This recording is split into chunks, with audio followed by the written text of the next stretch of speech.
vamos a hablar de un personaje llamado Hillel. Hillel, Dios vive, significa su nombre. Por si acaso alguien está buscando nombre masculino para un niño que próximamente va a nacer o a tener, si te gusta este, significa Dios vive. Hillel, Hay, vive el Dios. Primero de Reyes 16:34. ¿Lo tenéis? En su tiempo, Hillel de Betel reedificó a Jericó. A precio de la vida de Abirán, su primogénito, echó el cimiento. Y a precio de la vida de Segud, su hijo menor, puso sus puertas. Conforme a la palabra que el Señor había hablado por Josué, hijo de Nun. Este personaje es muy interesante porque se atrevió a hacer algo que estaba prohibido hacer. Uno dice, ¿por qué era pecado? ¿Por qué el Señor castigó tan duramente a este padre por el hecho de querer reedificar la ciudad de Jericó? ¿Hay algún pecado en reedificar la ciudad de Jericó o cualquier otra ciudad? Dice la Biblia que detrás de esta reconstrucción de la ciudad de Jericó había un juramento, había unas palabras que Josué había pronunciado, y voy a leerlas literalmente para que las escuchen. Volvieron los hijos, en Josué 6:26 dice, en aquel tiempo Josué hizo un juramento y dijo, maldito, escuche bien, maldito delante de Dios, el hombre que se levantare y reedificare esta ciudad de Jericó. Sobre su primogénito eche los cimientos de ella, y sobre su hijo menor asiente sus puertas. Todo el mundo sabía que la ciudad de Jericó no podía volver a ser reedificada. La pregunta es ¿por qué? ¿Cometió un error Josué al precipitarse y lanzar esta especie de juramento o de maldición? Que él lógicamente no vio en su época. Estamos hablando de casi 400 años después de haber dado esta palabra a Josué. Este tal Hillel se atreve a reconstruir la ciudad de Jericó. ¿Por qué Josué habló así? ¿En qué se basó? Yo siempre he dicho que toda declaración que hagamos tiene que ir avalada por la Biblia. No podemos decir cosas a la ligera y que no coincidan con la palabra. La palabra es la base, es nuestro estandarte, es la base de nuestra fe. Ahora, hay un versículo en Deuteronomio capítulo 13, entonces lo voy a leer, que está en el versículo 15 y 16. Preste atención, porque de ahí arranca la prohibición de reconstruir no solamente Jericó, sino cualquier ciudad que en su momento fuera conocida por su pecado, por su soberbia, por ser un centro de idolatría, etcétera. Bíblicamente estaba totalmente prohibido volver a reconstruir una ciudad que en su momento fue destruida y que serviría a través de la historia como un botón de muestra. No se podía volver a reedificar una ciudad que había sido destruida por su pecado. Leo textualmente en Deuteronomio 13. Irremisiblemente herirás a filo de espada a los moradores de aquella ciudad, destruyendo todo lo que en ella hubiere. También matarás a sus ganados a filo de espada. Juntarás todo su botín en medio de la plaza y consumirás con fuego la ciudad y todo su botín, todo ello como holocausto al Señor tu Dios. Y llegará a ser un montón de ruinas, y escucha esto, un montón de ruinas para siempre y nunca más será edificada. Lo que dijo Josué estaba basado en un texto de Deuteronomio 13, versículo 15-16, una prohibición divina, un mandamiento decretado por el mismísimo Dios, que prohibía a toda persona que quisiera volver a reconstruir, a reedificar una ciudad que en su momento fue conocida por su inmoralidad, por ser una ciudad foco de idolatría o de lo que fuera. Si esa ciudad fue destruida, nadie tenía la autoridad para volver a reconstruirla y sobre todo, volver a hacer de esa ciudad lo que antaño fue. Si Jericó fue una ciudad conocida en Canaán por ser una ciudad de promiscuidad sexual, por ser una ciudad donde la idolatría era elevado a la máxima potencia, nadie podía a esa ciudad, sobre ese montón de ruinas, volver a reconstruirla. Eso es simplemente lo que dice Josué. Si alguien se atreve a ir en contra de lo que dice la Escritura, si alguien se atreve a decir, bueno, Dios la destruyó, yo la construyo de nuevo. Si Dios castigó a Sodoma y Gomorra, si Dios castigó a Babilonia, si Dios destruyó a Jericó, yo me voy a atrever a volver a reconstruirla. La historia no solamente nos relata lo que le pasó a los hijos de Hilel, sino que si ustedes analizan, todas las personas que quisieron reconstruir Babilonia, murieron. Porque la Biblia dice que Babilonia como capital sería destruida y nunca más nadie moraría en ella. ¿Dónde murió Alejandro Magno? El hombre que conquistó prácticamente el mundo entero. Cuando intentó reconstruir Babilonia, allí murió con 33 años. Estaba sano, pero desafió un mandato divino. Todos los griegos y los romanos, no sé otras culturas, pero los griegos y los romanos sabían que en un lugar que había sido destruido y maldecido por lo que ese lugar representaba, ellos nunca se atrevían a reconstruir una ciudad. El único griego que se atrevió a reconstruir, a poner como sede de su gobierno una ciudad destruida por la historia y por el Señor, fue Alejandro Magno y murió. Saddam Hussein intentó también volver a reconstruir la ciudad de Babilonia y perdió no solamente la vida, sino que perdió toda su autoridad y su gobierno y le reventaron el país por 20.000 partes. Sí, hay un mandamiento bíblico, toda ciudad que fue conocida en el pasado, por ejemplo, como Sodoma y Gomorra, por lo que fueron, nadie puede volver a reconstruir esas ciudades.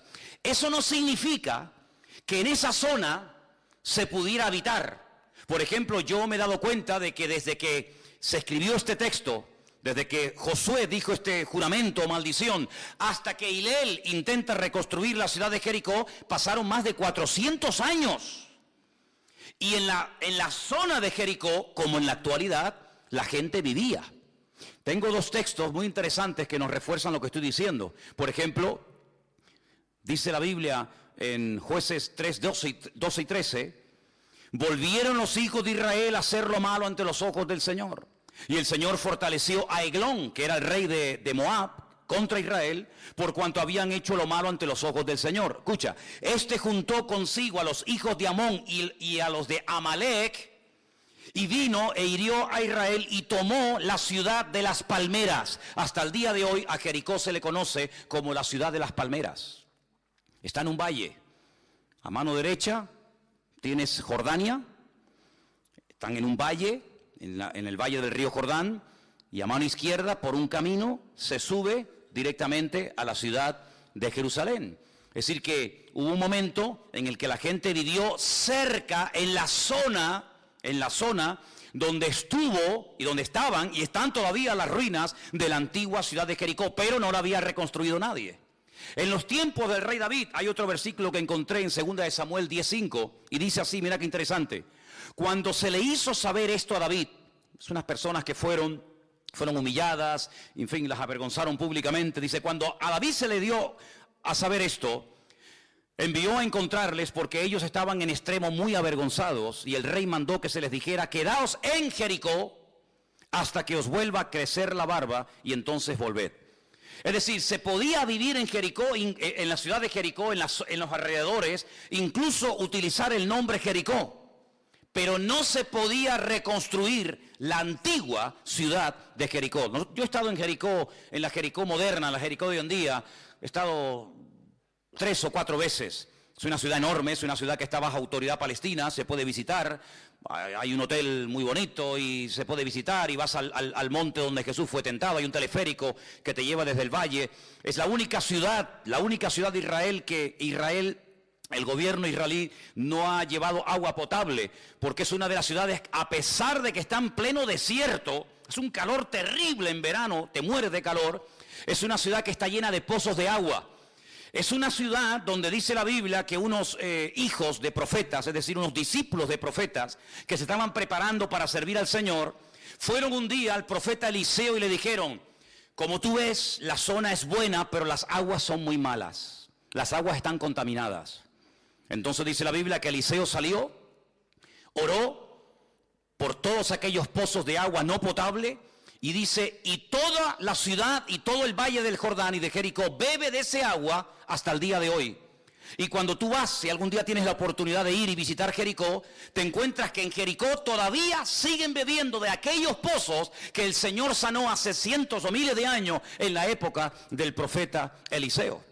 Es decir, que es una ciudad habitada, es una ciudad donde se puede ir, pero las ruinas de la antigua ciudad de Jericó están a las afueras y se pueden ver, se pueden visitar.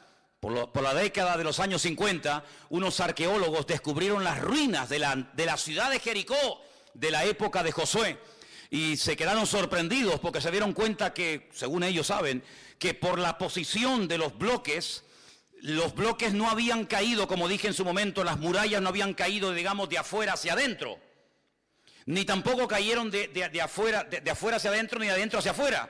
Entonces, ¿cómo cayeron? Pues como dije muchas veces, como las Torres Gemelas.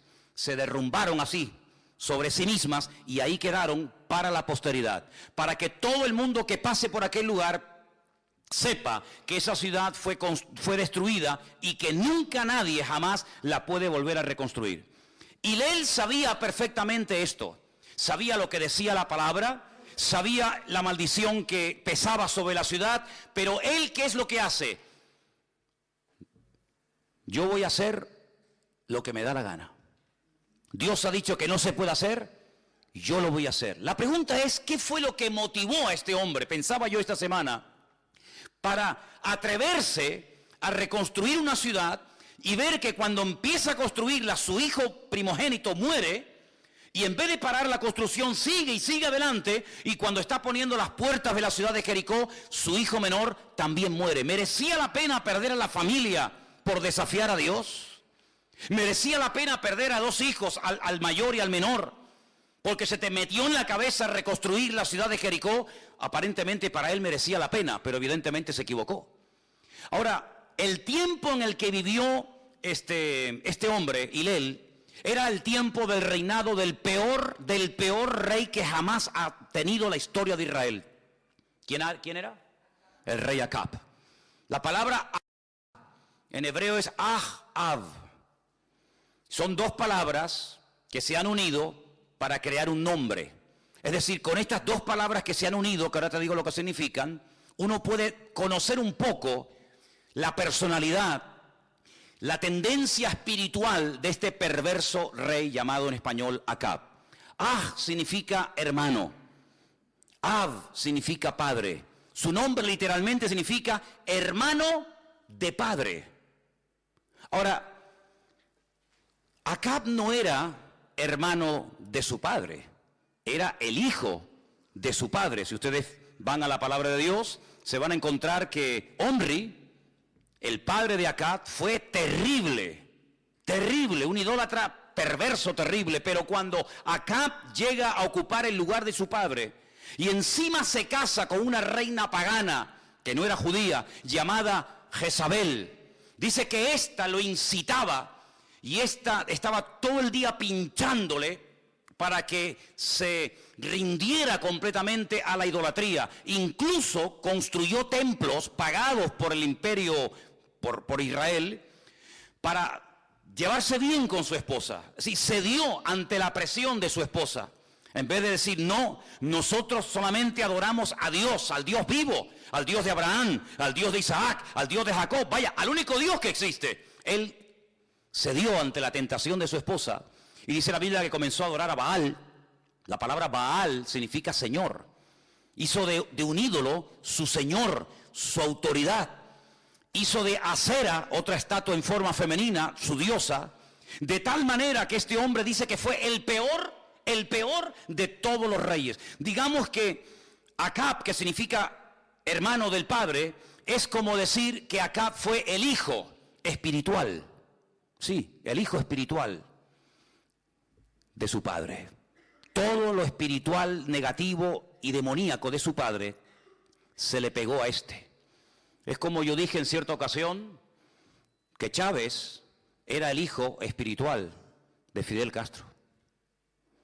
Y cuando este hombre murió, su espíritu lo cogió que es el que está ahora ahí en el poder, y por eso es uno de los países más ricos del mundo, que tiene absolutamente de todo, uno de los países más hermosos de la tierra y de Latinoamérica, está en la más absolutamente ruina, porque le ha entregado, lamentablemente, al enemigo el control de esa hermosa tierra. ¿Qué te parece, amigo? Y este Acab no solamente era hijo natural de su padre, sino que ese espíritu de idolatría, ese espíritu de rebeldía, ese espíritu de hacer todo lo contrario a lo que Dios ha dicho, se le pegó y lo elevó a la máxima potencia. Y ahora este Hilel, que no es ni príncipe, ni rey, ni nada, probablemente en un acto de querer ganarse el apoyo, el favor del rey Acab, no se le ocurre otra cosa que desafiar al mismísimo Dios diciendo, bueno, yo voy a hacer lo que durante 4 siglos y pico nadie se ha atrevido a hacer, porque sabe a lo que te atienes,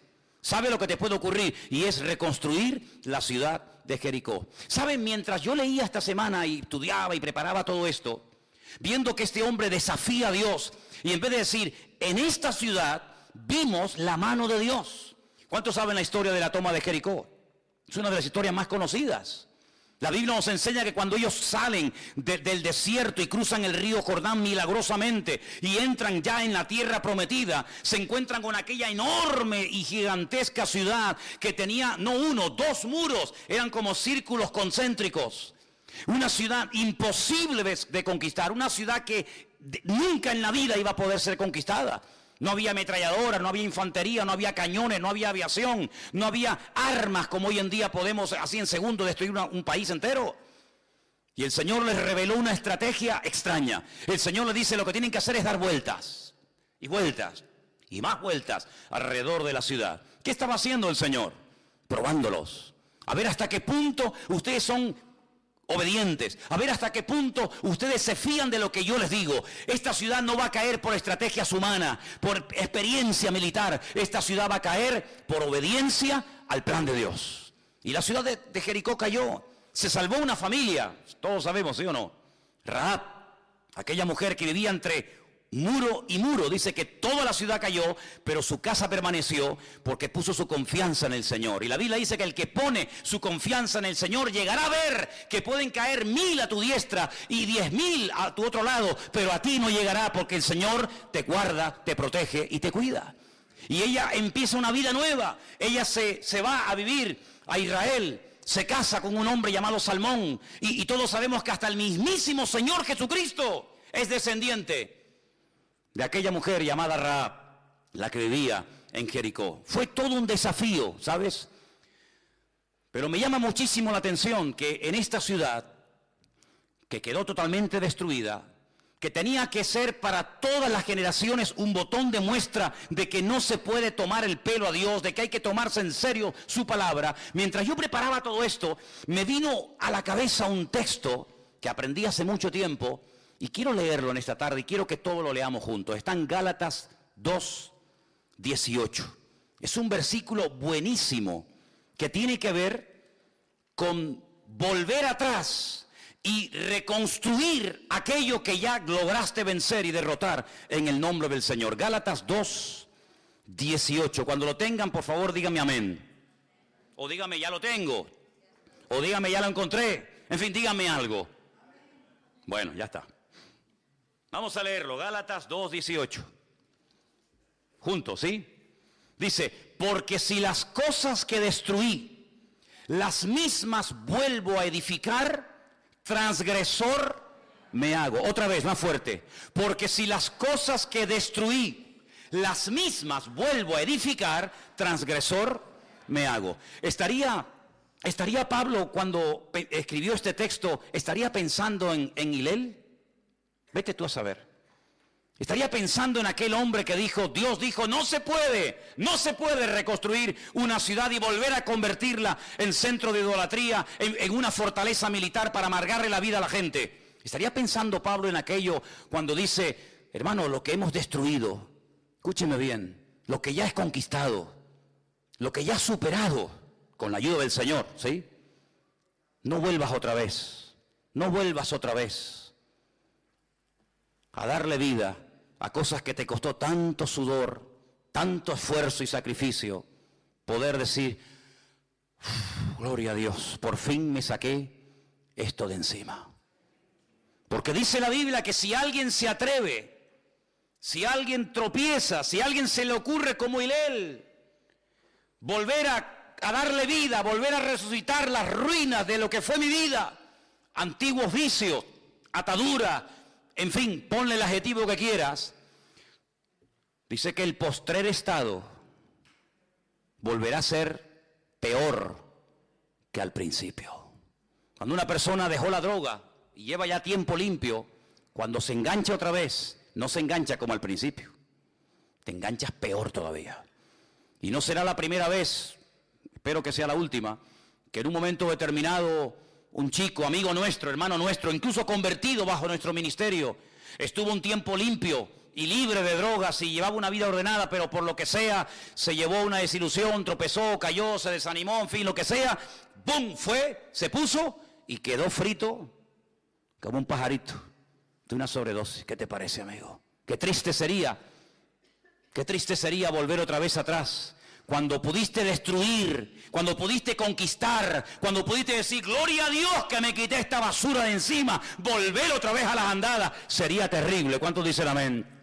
Aquí hay milagros, aquí hay personas que podríamos hacer películas con ellos, de los milagros y de las liberaciones y de las sanidades y de las maravillas que el Señor ha hecho en vuestras vidas. Pues hermano, pelee la buena batalla y no permita otra vez que ese vicio que te dominó tantos años, que aquella atadura que te tenía amargado y te tenía, absorbido, vuelva otra vez a ser edificada. Porque si vuelve, no es porque el diablo te venció, sino porque tú bajaste la guardia. Y cuando uno baja la guardia, aquí se dijo esta tarde que el diablo está como león rugiente, buscando a quien devorar. Que Dios no permita que ninguno de ustedes que lograron vencer al enemigo poderosamente vuelva otra vez a edificar y caiga una maldición y una atadura peor que la que había durante tu vida. ¿Cuántos dicen amén? Por la gracia de Dios estamos firmes hoy en día. ¿Cuántos dicen amén? La palabra baná, o el verbo baná, que es construir, que se emplea aquí, y la palabra que emplea Josué, no es una palabra que hace simplemente referencia a construir una casita, o 3 o 4 casitas, y con el paso del tiempo hacemos un pueblecito, y después construimos un salón de actos, y después al final hicimos una ciudad. No es simplemente reconstruir una ciudad, sino que el juramento, la palabra, lo que enfatiza es el hecho de decir, cuidado con volver a levantar, con volver a reedificar la ciudad de Jericó, cuando ustedes saben el motivo por el cual Jericó fue destruida. Si ustedes saben que Jericó fue conquistada porque no quisieron rendirse, porque no quisieron aceptar al Dios vivo, hermanos, toda la ciudad de Jericó podía haberle pasado lo que le pasó a Rahab.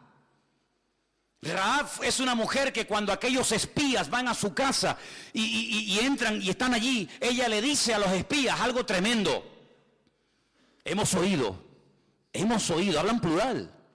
Toda la ciudad ha oído lo que Dios ha hecho por ustedes. Y fíjate lo que le dice. Hemos oído cómo el Señor os sacó con mano fuerte y poderosa de Egipto.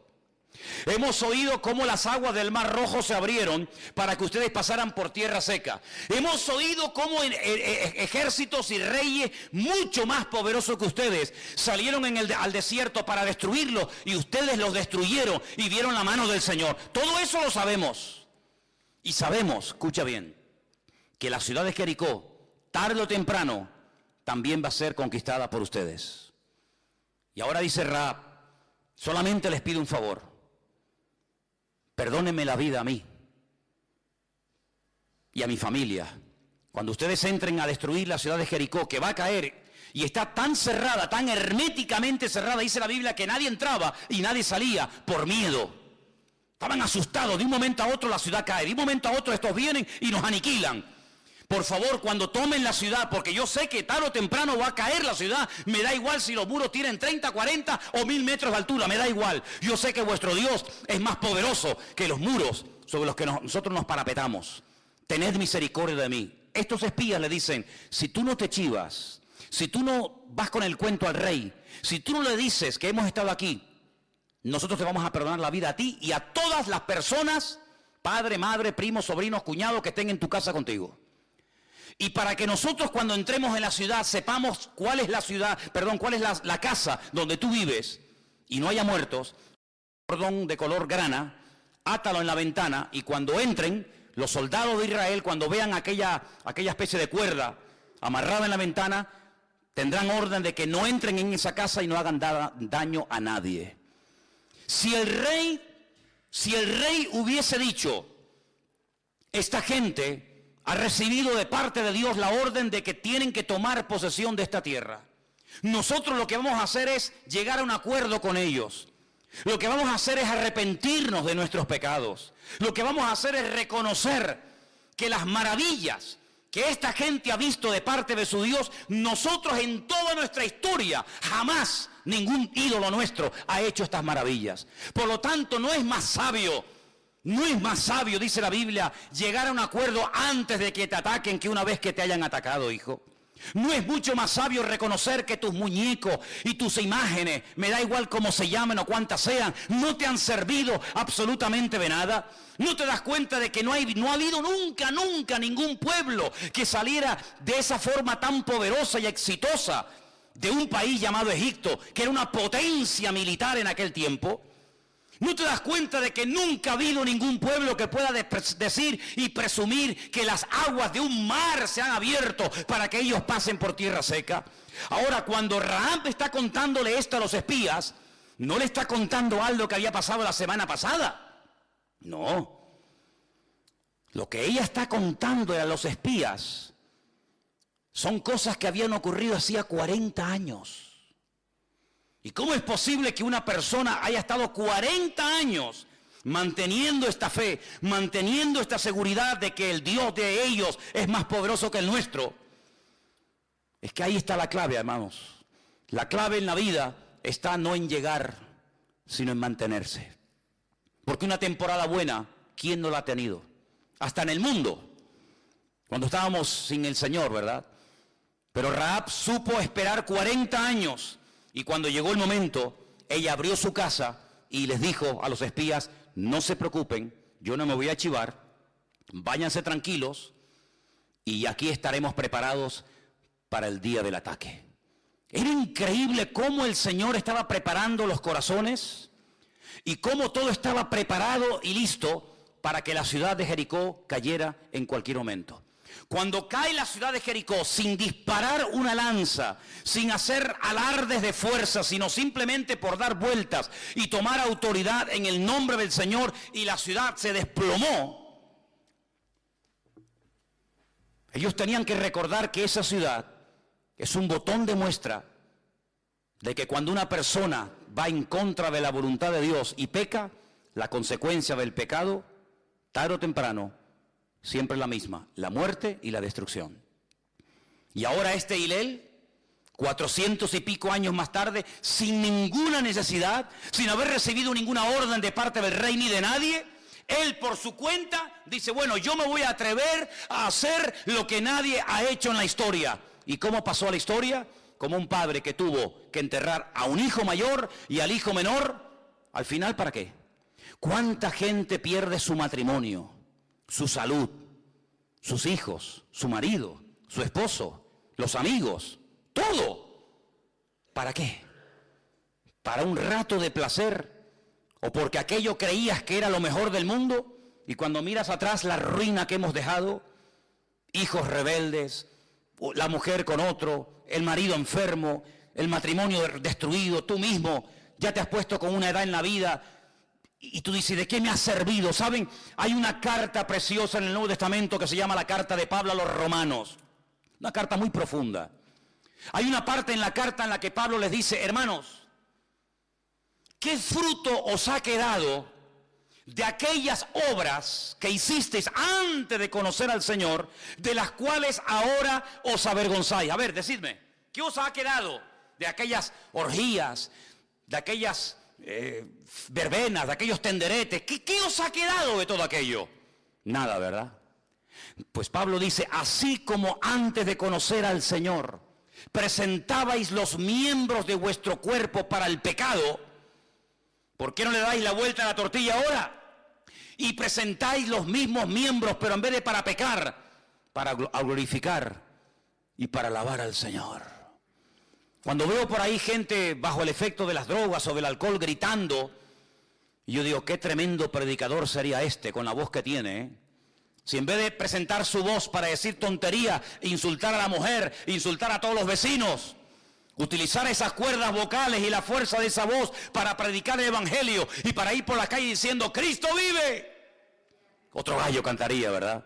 Aquellas manos con las cuales robaste o con las cuales golpeaste, si las presentaras ahora para ayudar, para levantar, para restaurar, para apoyar la obra, qué diferente sería la vida, ¿verdad? Pensaba en la diferencia del rey de Nínive, ¿se acuerdan? Llega un profeta y le dice, prepárense, porque de aquí a 40 días, esta ciudad que era enorme, 3 días se tardaba en recorrerla de punta a punta. Fíjate qué pedazo de ciudad sería aquello. Dentro de 40 días, si no se arrepienten, Nínive será destruida y borrada de la faz de la tierra. El rey podía haber dicho, pero ¿qué se cree este tipo? ¿Quién es este Jonás que viene de no sé qué sitio a decirme a mí como rey lo que tenemos que hacer? Hermano, dice la Biblia que se pusieron a orar, se pusieron a ayunar y dice que hasta los animales los puso en ayuno. Y toda la ciudad se arrepintió y toda la ciudad buscó el perdón de Dios. ¿Y saben lo que pasó? Toda la ciudad de Nínive fue perdonada por la misericordia del Señor. Lo que cambia todo no es la arrogancia rompe más cosas todavía. Lo que hace más daño es el orgullo, el no querer reconocer, el no querer admitir, el cerrarte en banda y pelear una causa perdida. Pero lo que cambia todo y abre un panorama y un abanico enorme de posibilidades y de bendiciones, ¿sabe lo que es? El pedir perdón. Decir, Señor, perdóname. Y no voy a reconstruir nada de lo que con tu ayuda logré destruir en el nombre del Señor. ¿Sabes, hermano? Construir cuesta muchísimo, muchísimo. Si mañana quisiéramos construir, digamos, una iglesia grande, nos llevaría mucho trabajo, mucho trabajo. Cemento, arena, hormigón, bueno, todo lo que conlleva. Y seguramente estaríamos muchos meses o años. Pero si llega una persona y pone unos explosivos, qué impactante las imágenes cuando vemos a lo mejor en el telediario del mediodía y dicen, se voló o se explosionó un edificio enorme de montones de viviendas o enorme, así, en décimas de segundo. Un edificio que tardaron años y años en construir, en décimas de segundo, ¡fum!, se vino abajo. ¿Sabes que en cierto sentido una vida es igual? Llegar a un nivel de fe, de estabilidad emocional, de conocimiento en Dios, de santidad, de espiritualidad, de estabilidad, de saber lidiar con los problemas, de saber salir airoso de situaciones difíciles en la vida, de superar tentaciones, etcétera, etcétera, etcétera. Cuesta muchísimo, hermano. Pero dice la Biblia que todo lo podemos en Cristo que nos fortalece. Pero en un segundo, en un minuto, se puede tirar por la borda un matrimonio de 40 años. En cuestión de minutos se puede destruir una relación de amigos que se llevaban como hermanos, así, como nada. Destruir no cuesta nada. Destruir no cuesta nada, es muy fácil destruir, con palabras, con malas actitudes, bajando la guardia, dándole lugar al enemigo, jugueteando con el pecado, flirteando con el diablo, todo eso es muy fácil y ya lo sabemos. Pienso en un personaje que el Señor le dio un privilegio tremendo de poder convertirse en uno de los hombres más usados de la historia de la humanidad. Un hombre que experimentó en carne propia milagros únicos e irrepetibles. Por ejemplo, Pedro ha sido el único hombre, según el relato bíblico, que logró caminar por encima de las aguas. Ni Moisés caminó por encima de las aguas, ni David, ni Sansón. Pedro sí, caminó. El único hombre junto con Santiago y Juan que vieron la metamorfosis de Cristo, lo vieron transfigurado en el monte, y dice la Biblia que oyeron a Moisés y a Elías cómo hablaban con él, y él estuvo allí y dice, vimos la gloria cuando estábamos con él en el monte.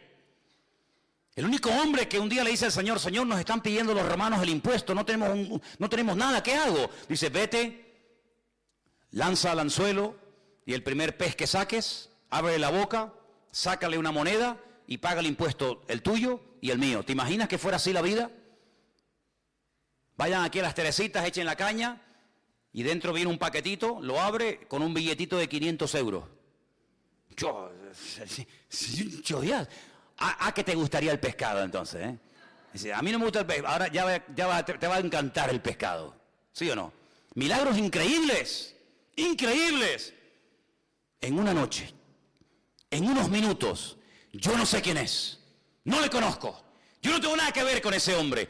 3 años, hermanos, viajando con el Señor, hablando con Él, conviviendo con Él, viendo milagros, maravillas, prodigios, algo increíble.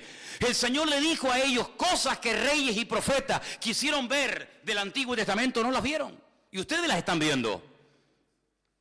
Pero en una noche lo echó todo por la borda. ¿Por qué? Porque se juntó con malas compañías.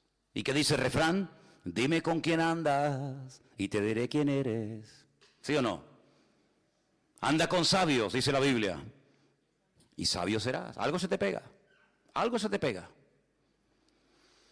Empezó a juntarse con los romanos. Claro, los romanos, la forma de hablar de un romano era completamente diferente a la forma de hablar de los discípulos del Señor, claro.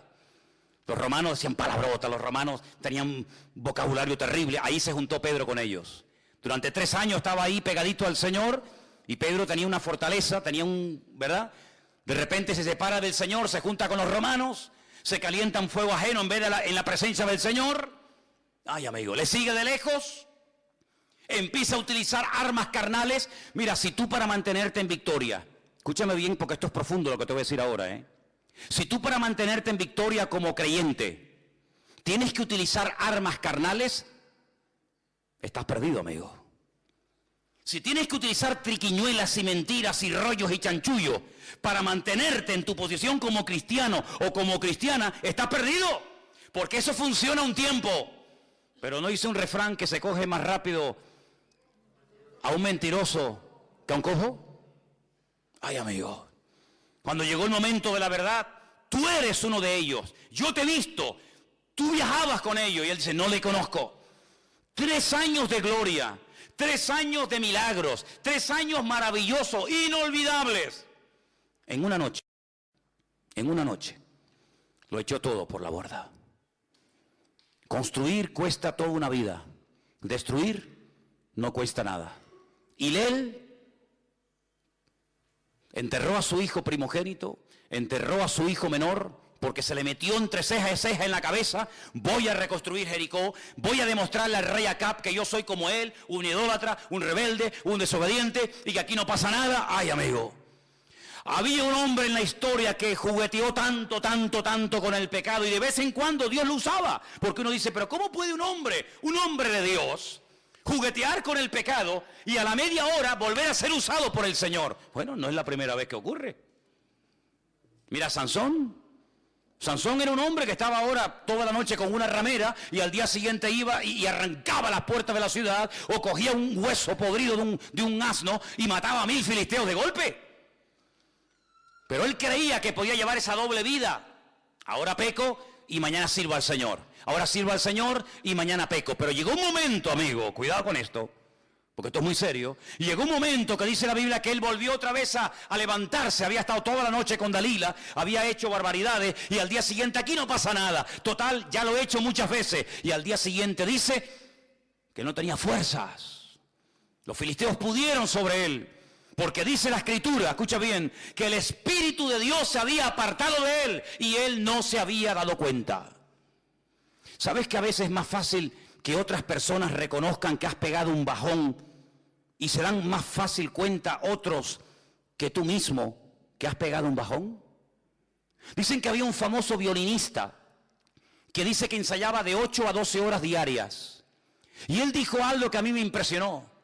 Él dijo, si yo dejo de practicar un día, yo lo noto. Yo noto que no he practicado en ese día.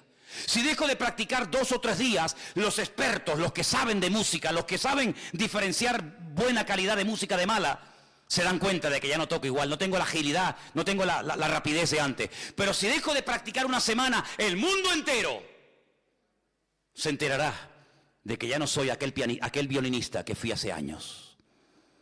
A veces tú puedes decir, bueno, yo no oro mucho, pero Dios me ha bendecido. Sí, es verdad.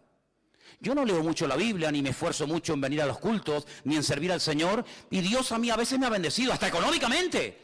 Sí, claro. Y esa es la trampa en la cual caen algunos, que se agarran a la misericordia del Señor, en vez de a la realidad de que hay dos formas de plantearte tu vida cristiana con el Señor. Una es viviendo constantemente en el terreno de la misericordia, en el terreno de la gracia, donde a veces no es que estés firme por ti mismo, sino tú estás firme porque hay alguien que está todo el santo día orando por ti. Llámese padre, llámese madre, llámese marido, llámese esposa, llámese pastor, llámese hermano, me da igual. Pero hay gente que ha logrado mantenerse firme, pero no porque sean gente muy espiritual, no nos engañemos. No porque sea gente que dé el callo y se esfuerza, no, sino porque hay tanta gente que te apoya y oran por ti, que tú estás firme. Pero amigo, tú no puedes vivir toda la vida de las oraciones de mamá, ni de papá, ni del pastor, ni de fulano, ni de mengano. Llegará un momento como Sama que tendrás que aprender a pelear solo.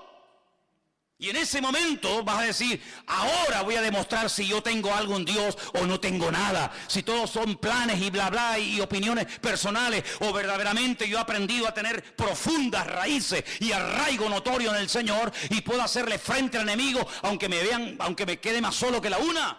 Y ese momento llegará, si es que no ha llegado ya. Así que mi palabra final en esta tarde es: no imitemos a Hilel. No imitemos a este muchacho, a este hombre. No pierdas la vida. No te empeñes en amores imposibles, ¿sabes? No te empeñes en amores imposibles. No intentes provocar situaciones que no ha creado Dios, sino que tú con tu bla bla y con tu sabiduría y con tu experiencia estás dando situaciones, pero no pierdas el tiempo. No pierdas el tiempo construyendo cosas que gracias al Señor lograste vencer. No las vuelvas a levantar.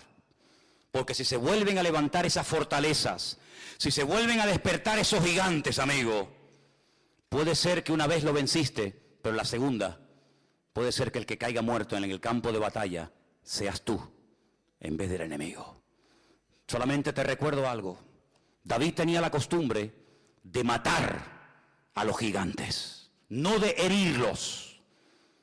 Si él hubiera dejado herido a Goliat o a otros gigantes que mató, esos gigantes hubieran sido llevados a su casa, los hubieran curado, las heridas hubieran cicatrizado, se hubieran repuesto, vuelven otra vez a entrenarse, y a los 15 días o 20 días o al mes o a los 6 meses o al año te encuentras otra vez peleando con aquel gigante que un año atrás habías vencido, pero que otra vez está desafiando y otra vez está complicándome la vida. ¿Qué hacía David? En cuanto lograba tumbar al gigante, en cuanto lograba herirlo, se iba corriendo hacia él, cogía la espada, ¡fum!, fuera, muerto el perro, se acabó la rabia, amigo. Y enseñaba la cabeza y decía: tranquilos, que por lo menos a lo mejor vendrá otro, pero este amigo no se vuelve a levantar en la vida. No dejes una rendija abierta a que en un momento de debilidad, de desánimo, de no sé qué, de no sé cuánto, vuelva otra vez a levantarse el gigante. Si has logrado vencer la droga, el alcohol, las mujeres, la pornografía, no sé qué, no sé cuánto, lo que tú quieras, pon el adjetivo que tú quieras, tú sabrás cómo es tu vida. Si has logrado vencer y has tenido victoria durante largo tiempo en tu vida en ese área, gloria a Dios. Pero no se puede vivir de las glorias del pasado. ¿Sí o no? No se puede vivir de las glorias del pasado. La victoria de ayer, gloria a Dios, pero era para ayer. Pablo dice: cada día empiezo de cero. Quiero terminar diciendo que una vez un niño le dijo a su papá: papá, ¿un hombre puede estar un año sin pecar? ¿Ustedes qué opinan? Un año sin pecar. A ver, ¿cuántos dicen que sí? ¿Cuántos dicen que no? No dicen nada. ¿Sí o no? A ver, sí, ¿cuántos sí? 3 manos. ¿Cuántos dicen que no? Vale. Vamos a rebajar entonces el tiempo. ¿Y 6 meses? 6 meses. A ver, ¿cuántos dicen que sí? Yo. 1. ¿Cuántos dicen que no? Mi madre. 3 meses. 3 meses sin pecar, sin meter la pata, en victoria. Bien, 3 meses. Levanten la mano. 5, 6 manos. ¿Cuántos dicen que no? La mayoría. 1 mes. ¿Cuántos levantan la mano? 4. ¿Cuántos dicen que no? La mayoría. 15 días. ¿Cuántos dicen que sí? 6, los de siempre. ¿Cuántos dicen que no? La mayoría. Joder. 1 día. 3. ¿Cuántos dicen que un día completo sin pecar? Levanta la mano. Bueno, vamos a hacer esto. Empecé por 1 año, ¿eh? 1 minuto. 1 minuto sin pecar, sin meter la pata. 1 minuto, a ver, levante la mano. ¿Sí o no? ¿Se puede estar 1 minuto sin pecar? Pues le voy a dar una clave, hombre. Si todos creemos y hemos declarado que se puede estar 1 minuto, 1 minuto, 1 minutito sin pecar, vivamos la vida minuto a minuto. Y así iremos de minuto en minuto, de victoria en victoria, de gloria en gloria, de bendición en bendición. Y si lo hacemos así, dice la palabra de Dios que no caeremos jamás. Fuertes aplausos al Señor, dale gloria. Gracias, Señor. 1 minuto para ti, puedo estar sin pecar. Aleluya. Amén, amén. Vamos. Gloria a tu nombre, gloria. Fuerte, fuerte, fuertes aplausos. No vamos a volver el tiempo en construir lo que hemos destruido. Hay victoria en el nombre del Señor. Aleluya. Bendito sea tu nombre, Dios. Aleluya. Pónganse de pie, hermanos. Amén, amén, amén, amén. Bueno, pues ya está, venga, 1 minuto, ya está, 1 minutito. Pasé 1 minuto en victoria, gloria a Dios. Venga, ahora el segundo, venga, y ahora el tercero, y ahora el cuarto, ya está, ya verás. Hoy dice, no, 15 días, 15 días, madre mía. Esos son muchos días. Un día, depende, tal. Si vino fulano, si vino mengano, si me ingresaron, si no me ingresaron, si me habló, si no me habló, si me miró bien, si me miró mal. Ay, amigo, pues olvídate, minuto a minuto, amigo, minuto a minuto. Dicen que el peor día de los pastores es el lunes. No sé si saben eso. Porque depende cómo haya estado el culto del domingo, el día siguiente el pastor está enfadado, está contento. ¿Sabe qué? Vamos a vivir el día a día. Y viviendo el día a día, vamos a ver que la vida se nos va a hacer mucho más fácil. Cierra tus ojos ahí donde estás. Aleluya. Vamos a orar en esta tarde. Vamos a cantar una vez más esta hermosa alabanza que decíamos hace un rato. Gracias, gracias, Señor. Pero yo quiero que ahora tomes la mano de alguien, del que tú quieras. Tu esposa, tu marido, un hermano, el que tú quieras. Acércate al que tú veas. Y quiero que en esta noche ores por esa vida, para que podamos esta semana vivir minuto a minuto. Hay unos hermanos que han venido desde Adeje esta tarde. Antonio era, ¿no? Antonio y Romina. Nos veis por internet, me decía, ¿no? Han venido desde Adeje. Qué maravilla. Que el Señor les bendiga de verdad grandemente, porque venir de Adeje de verdad que es una bendición. Pero ellos se van a ir bendecidos. Estamos muy contentos de que estén con nosotros. Aleluya. Cierra tus ojos. Ora por la persona que está a tu lado en esta tarde, ¿sí? Bendito sea Dios. Yo quiero pedir en esta tarde a varios hermanos. Nuestro hermano Dino, Quiero pedirle a nuestro hermano Luis. Quiero pedirle a Elena, vengan un segundito ustedes 3, vamos a estar todos orando. Quiero que hagan 3 oraciones breves y oramos para que el Señor en esta semana nos dé bendición. Quiero que suban aquí, aleluya, uno detrás de otro, vamos a estar orando. Elena, Luis y nuestro hermano Dino, vamos a orar, hermanos. Señor, te alabamos en esta tarde, te damos a ti la gloria y la honra y la alabanza, Señor, que solo tú mereces. Oh Dios mío, ponemos nuestra vida delante de ti, Señor, que nunca volvamos atrás nuestra mirada, Señor.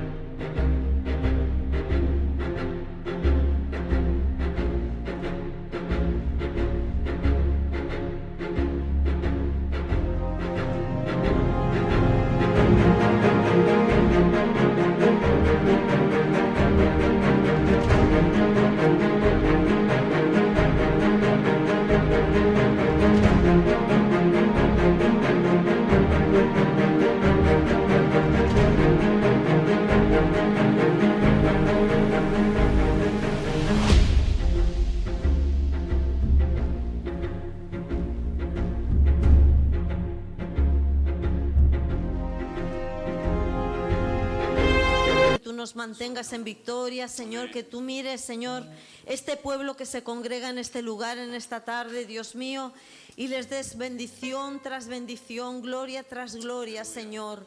Gracias, Señor, por tu presencia que es real y vive en nuestras vidas, Señor. Y gracias por la victoria que podemos disfrutar en Cristo Jesús. Te alabamos y te bendecimos en el nombre de Jesús. Amén. Sí, Señor.